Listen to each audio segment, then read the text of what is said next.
Daniel, chapitre 8. La troisième année de règne de Belchatsar, moi, Daniel, j'ai eu une vision, après la première que j'avais eue. Dans cette vision, j'ai vu que je me trouvais à Suse, la capitale, dans la province d'Élam. Dans la vision, j'ai vu que j'étais près du fleuve Oulaï. J'ai levé les yeux et regardé. Un bélier se tenait devant le fleuve et il avait des cornes. Ses cornes étaient hautes. L'une était plus haute que l'autre, mais c'était la plus haute qui avait poussé la dernière. J'ai vu le bélier frapper avec ses cornes vers l'ouest, le nord et le sud. Aucun animal ne pouvait lui résister et il n'y avait personne pour délivrer ses victimes de son pouvoir. Il faisait ce qu'il voulait et il est devenu grand. Pendant que je regardais attentivement, un bouc est arrivé de l'ouest, parcourant toute la surface de la terre sans toucher la terre. Ce bouc avait une corne impressionnante entre les yeux. Il est arrivé jusqu'au bélier qui avait des cornes et que j'avais vu se tenir devant le fleuve, et il a foncé sur lui dans toute l'ardeur de sa force. Je l'ai vu s'approcher du bélier et manifester son amertume contre lui. Il a frappé le bélier et lui a brisé les deux cornes sans que le bélier n'ait la force de lui résister. Il l'a jeté par terre et l'a piétiné, et il n'y a eu personne pour délivrer le bélier de son pouvoir. Le bouc est devenu très grand, mais, lorsqu'il a été puissant, sa grande corne s'est brisée. 4 grandes cornes ont poussé à sa place, aux 4 coins du ciel. De l'une d'elles est sortie une petite corne. Elle a beaucoup grandi vers le sud, vers l'est et vers le plus beau des pays. Elle a grandi jusqu'au niveau des corps célestes. Elle a fait tomber par terre une partie de ses corps et des étoiles, et elle les a piétinés. Elle a grandi jusqu'au niveau du chef de l'armée. Elle lui a enlevé le sacrifice perpétuel et a bouleversé les fondations de son sanctuaire. L'armée lui a été livrée avec le sacrifice perpétuel à cause de la transgression. La corne a jeté la vérité par terre et réussi dans ses entreprises. J'ai entendu un saint parler et un autre saint dire à celui qui parlait, « Jusqu'à quand durera cette vision à propos du sacrifice perpétuel et de la transgression dévastatrice? Jusqu'à quand le sanctuaire et l'armée seront-ils livrés au piétinement? » Et il m'a dit, « Encore 2300 soirs et matins, puis le sanctuaire sera purifié. » Tandis que moi, Daniel, j'avais cette vision et que je cherchais à la comprendre, quelqu'un qui avait l'apparence d'un guerrier se tenait en face de moi. J'ai entendu la voix d'un homme au milieu du fleuve Oulaï. Il a crié, « Gabriel, fais comprendre à celui-ci ce qu'il a vu. » Il est alors venu près de l'endroit où je me trouvais. Terrifié à son approche, je suis tombé le visage contre terre. Il m'a dit, « Sois attentif, fils de l'homme, car la vision concerne le moment de la fin. » Pendant qu'il me parlait, j'étais plongé dans une profonde torpeur, le visage contre terre. Il m'a touché et m'a fait me tenir debout là où je me trouvais. Puis il m'a dit, « Je vais te faire connaître ce qui arrivera au terme de la colère, car il y a un moment fixé pour la fin. Le bélier que tu as vu et qui avait des cornes, ce sont les rois des Mèdes et des Perses. Le bouc, c'est le roi de Grèce. La grande corne entre ses yeux, c'est le premier roi.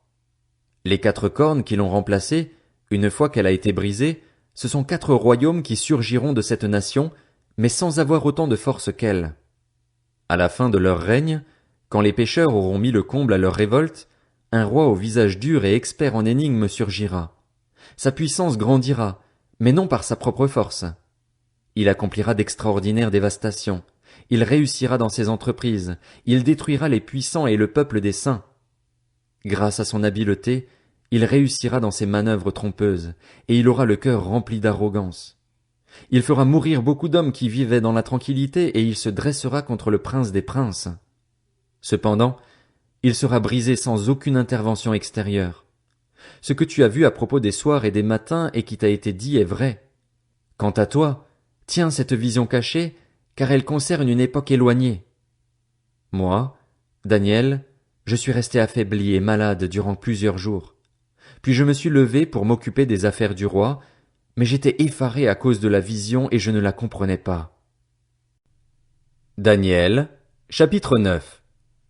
La première année de règne de Darius, fils d'Assuérus, de la dynastie des Mèdes, sur le royaume des Babyloniens, la première année de son règne, moi, Daniel, je me suis aperçu dans les livres que le nombre d'années indiqué par l'Éternel au prophète Jérémie pour la durée de la dévastation de Jérusalem était de 70. Je me suis tourné vers le Seigneur Dieu en le recherchant avec des prières et des supplications, en jeûnant et en me couvrant d'un sac et de cendres. J'ai prié l'Éternel, mon Dieu, et je lui ai fait cette confession. Seigneur, Dieu grand et redoutable, toi qui gardes ton alliance et qui traites avec bonté ceux qui t'aiment et qui obéissent à tes commandements. Nous avons péché, nous avons agi en hommes pervertis, nous avons été méchants et rebelles, nous nous sommes détournés de tes commandements et de tes règles. Nous n'avons pas écouté tes serviteurs, les prophètes, lorsqu'ils ont parlé en ton nom à nos rois, à nos chefs, à nos ancêtres et à tout le peuple du pays. Seigneur, tu es juste. Quant à nous, nous ne pouvons que rougir de honte, comme c'est le cas aujourd'hui pour les Judéens, les habitants de Jérusalem et tout Israël, pour ceux qui sont près et ceux qui sont loin, dans tous les pays où tu les as chassés à cause des infidélités dont ils se sont rendus coupables envers toi. Éternel, nous ne pouvons que rougir de honte, tout comme nos rois, nos chefs et nos ancêtres, parce que nous avons péché contre toi. Le Seigneur, notre Dieu, est rempli de compassion et de pardon. Pourtant, nous nous sommes révoltés contre lui. Nous n'avons pas écouté l'Éternel, notre Dieu, pour suivre ses lois alors qu'il les avait placées devant nous par ses serviteurs les prophètes. Tout Israël a transgressé ta loi et s'est détourné pour ne pas t'écouter. Alors se sont déversées sur nous les malédictions et les imprécations qui sont écrites dans la loi de Moïse, serviteur de Dieu, parce que nous avons péché contre Dieu. Il a accompli les paroles qu'il avait prononcées contre nous et contre les magistrats qui nous ont gouvernés. Il a fait venir sur nous un malheur si grand qu'il ne s'est jamais rien produit, sous tout le ciel, de pareil à ce qui s'est produit à Jérusalem. C'est en conformité avec ce qui est écrit dans la loi de Moïse que tout ce malheur nous a frappés, et nous n'avons pas imploré l'Éternel, notre Dieu. Nous ne nous sommes pas détournés de nos fautes, nous n'avons pas prêté attention à ta vérité. L'Éternel a veillé sur ce malheur et l'a fait venir sur nous parce que l'Éternel, notre Dieu, est juste dans tout ce qu'il fait, mais nous n'avons pas écouté sa voix. Et maintenant, Seigneur, notre Dieu, toi qui as fait sortir ton peuple d'Égypte par une main puissante et qui t'es ainsi fait la réputation qui est la tienne aujourd'hui, nous avons péché, nous avons agi avec méchanceté. Seigneur, en conformité avec tes actes de justice, que ta colère et ta fureur s'écartent de ta ville, Jérusalem, de ta montagne sainte. En effet, à cause de nos péchés et des fautes de nos ancêtres, Jérusalem et ton peuple sont un objet d'insulte pour tous ceux qui nous entourent. Maintenant donc, notre Dieu, écoute la prière et les supplications de ton serviteur et fais briller ton visage au-dessus de ton sanctuaire dévasté, pour l'amour du Seigneur. Mon Dieu, tends l'oreille et écoute, ouvre les yeux et regarde nos ruines, regarde la ville à laquelle ton nom est associé. En effet, ce n'est pas en nous appuyant sur nos actes de justice que nous te présentons nos supplications, mais en nous appuyant sur ta grande compassion. Seigneur, écoute. Seigneur, pardonne. Seigneur, sois attentif et agis sans tarder par amour pour toi, mon Dieu. En effet, ton nom est associé à ta ville et à ton peuple. Je parlais encore, je priais, je reconnaissais mon péché et celui de mon peuple, d'Israël, et je présentais ma supplication à l'Éternel, mon Dieu, en faveur de la montagne sainte de mon Dieu. Je parlais encore dans ma prière quand l'homme, Gabriel, celui que j'avais vu dans ma précédente vision, s'est approché de moi d'un vol rapide, au moment de l'offrande du soir. Il m'a enseigné et a parlé avec moi. Il m'a dit, « Daniel, je suis venu maintenant pour ouvrir ta compréhension. Lorsque tu as commencé à prier, une parole est sortie et je viens pour te l'annoncer, car tu es considéré comme précieux. Sois attentif à la parole et comprends la vision. Ce sont 70 semaines qui ont été fixées pour ton peuple et pour ta ville sainte pour faire cesser la révolte et mettre un terme au péché, pour expier la faute et amener la justice éternelle, pour marquer d'un sceau la vision et le prophète et pour consacrer par onction le lieu très saint. Sache-le donc et sois attentif. Depuis le moment où la parole a annoncé que Jérusalem serait restaurée et reconstruite jusqu'au Messie, au conducteur, il y a 7 semaines et 62 semaines. Les places et les fossés seront restaurés et reconstruits, mais ce sera une période de détresse. Après les 62 semaines, le Messie sera exclu et il n'y aura personne pour lui venir en aide. Le peuple d'un prince qui viendra détruira la ville et le sanctuaire, puis sa fin arrivera comme par une inondation. Il est décidé que les dévastations dureront jusqu'au terme de la guerre. Il imposera une alliance d'1 semaine à beaucoup, et au milieu de la semaine il fera cesser le sacrifice et l'offrande. Le dévastateur commettra les pires monstruosités jusqu'à ce que l'anéantissement et ce qui a été décidé se déversent sur lui. Daniel, chapitre 10.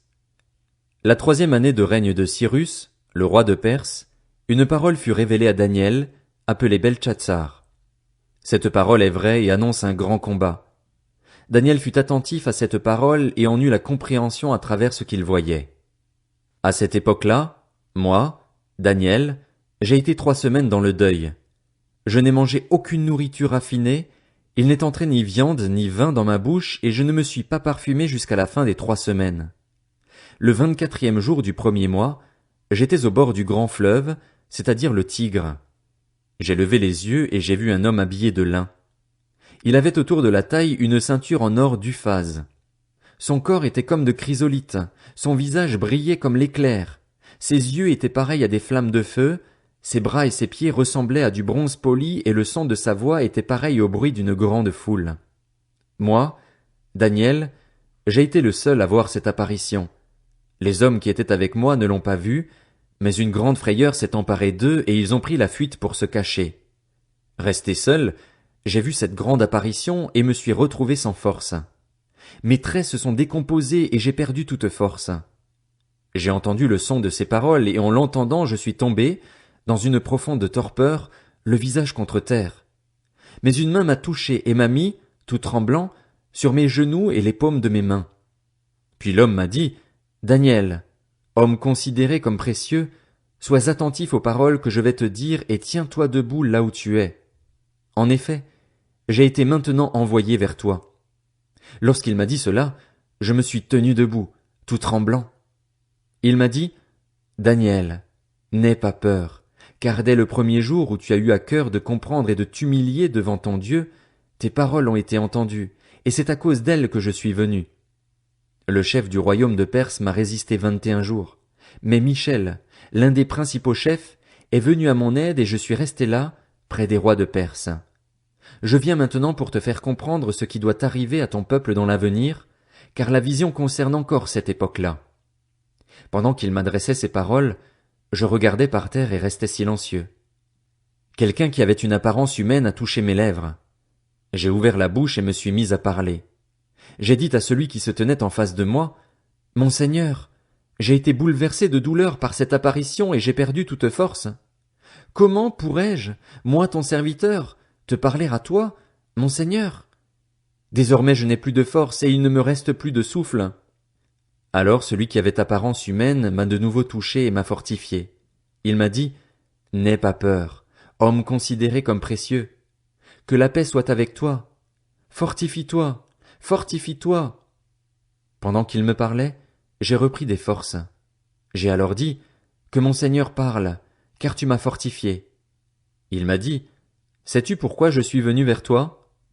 Maintenant je retourne combattre le chef de la Perse et, quand je partirai, le chef de la Grèce viendra. Cependant, je veux t'annoncer ce qui est écrit dans le livre de vérité. Personne ne me soutient contre cela, excepté Michel, votre chef.